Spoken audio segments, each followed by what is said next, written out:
Dr. Veerand, the burnout expert, and I'm here to help you kill burnout before it kills you. And I've put together a summary of the risk factors that I've found are present in people who develop burnout. And I'm sure lots of you should keep on watching this video. This is the second video of a series of 6 videos that I'm launching every week on Facebook. So there's 3 main types of risk factors in burnout. There's the health issues, and because I'm a medical doctor, I can help you with that, as well as with the mind issues and personality issues that we find certain personality types are at risk more than others for developing burnout. And then thirdly, there's some exterior factors from the environment that you can't always control, but you can either avoid them or learn to adapt to them or change your approach to these issues in your environment. And that's why as a life coach I can also help you with that.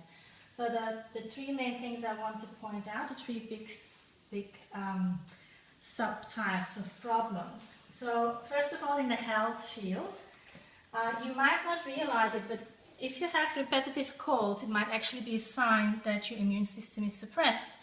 And if that's the case, not only are you an unpleasant colleague because everybody's scared of catching a cold, and you might actually be absent from work too, but this means that you are at a risk of developing burnout, because a suppressed immune system does not only lead to a higher risk for cancer, but also burnout, depression, and other infections. So it is something to look into, and we can treat that medically.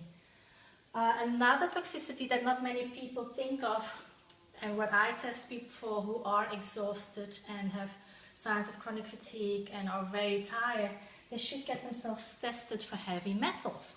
Because we not always know it, but there's even heavy metals in lipstick. There's also metals in deodorants, in hair shampoos. There's a lot of metals in our environment. Especially, me personally, I had to remove my metal fillings because it caused fatigue in me about 12 years ago, and it made a major difference in my life. Once they were out, I had a lot more energy. So these leaking fillings in your teeth can actually cause chronic toxicity to constantly download in your body.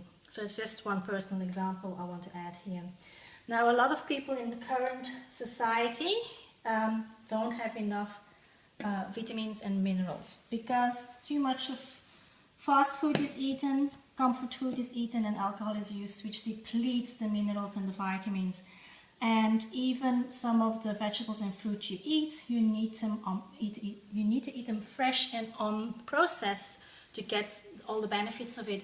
So in reality, in our lifestyle where we're working and fast and furiously, it's better to take supplements to make sure you have enough vitamins, because also stress in itself makes you use up vitamin Bs and magnesium and other minerals that it's better to take supplements. So I have a whole list of supplements for you to take.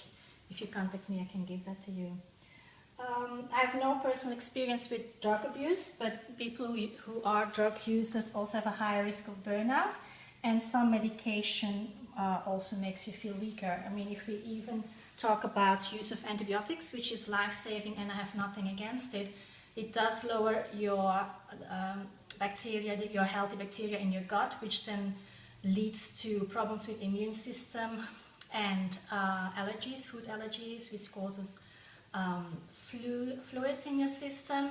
So it's part of an unhealthy cycle, and again there we need to treat you, for instance, with probiotics, and certain foods are healthier than others and you should stay away from certain foods. So I also have a newsletter about that coming up.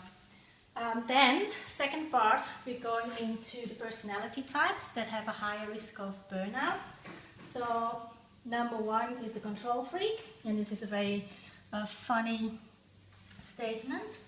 As long as everything is exactly the way I want it, I'm totally flexible. If that feels like you might be a control freak. Very commonly in my environment I see this. Women who are working, who have small children, and they can't cope with all the responsibilities of being a mother and doing all the work and paying the bills, so they have stress and anxiety. These are personality character traits that if you suffer from those, it's a high risk of burnout. Stress and anxiety even leads to adrenal dysfunction, and in the worst case scenario to adrenal fatigue, where your adrenal glands stop working and you just can't get out of bed anymore and are physically exhausted. There's tests that we can do for that. Another thing that we see in burnout is people with hormonal changes, and this doesn't only happen to women, this also happens to men. For instance, post-pregnancy, hormones in women are very unstable. There can also be problems with certain hormones in the body. It can stem from the pituitary gland, thyroid gland.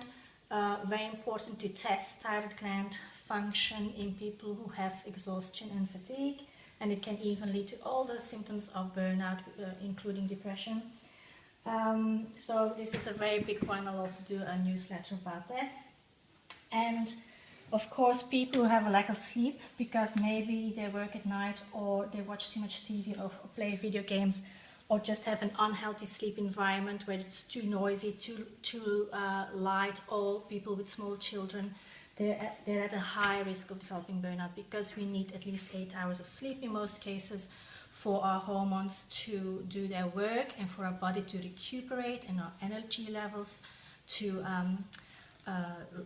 recharge. So a very important factor is sleep, and there's a whole lot to be said about that. Then of course there's the personality who's a workaholic and even takes his work home, which is obviously not good for his relationship, not good for his children either. But workaholics are at high risk of developing burnout, as are people pleasers. You might not think about it because they're not very obvious in the work environment, because they always try away from confrontation. But every time they say yes to another person, they actually say no to themselves. So I have some tips on how to avoid people pleasing. Then another risk factor of developing burnout is when your relationships at home have too much drama in it, are not going well. This can also be secondary to burnout, because people with burnout become very short-fused, and they often are angry and shouting to their loved ones because they just don't have the energy anymore to control their emotions, and they're too tired to cope with any more issues. So they're just so hyper strong at that stage. So it can work both ways. That's why I work on relationships in my clients who I treat with the burnout solution. Because relationships are supposed to be supportive and not causing more stress. Now, another problem that I see in my clients with burnout is often it happens to working parents with children under 3, because they just need more attention. It's an extra job, and you get less sleep when you have little children. So those people are at risk too. Not much you can do about it in itself. Same problem with people who do night shifts, like nurses. If you have this job and you want to keep your job, we need to work on how to survive this, but this is a really tough condition because it's just not good for you. It upsets your hormones and your neural factors if you don't get healthy sleep when it's dark, and your whole system gets upset from not getting sleep at night and having to sleep during the day.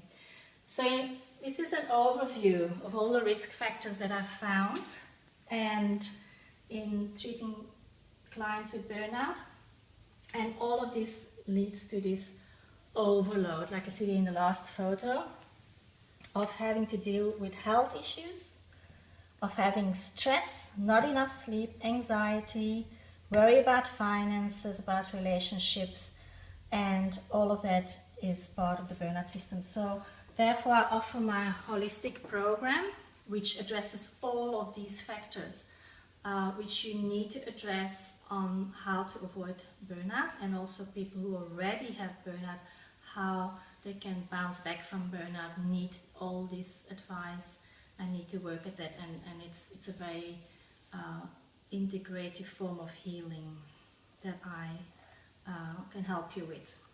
So if you would like to learn more, that's my website, and feel free to leave me a message. if you want some more information. Bye for now.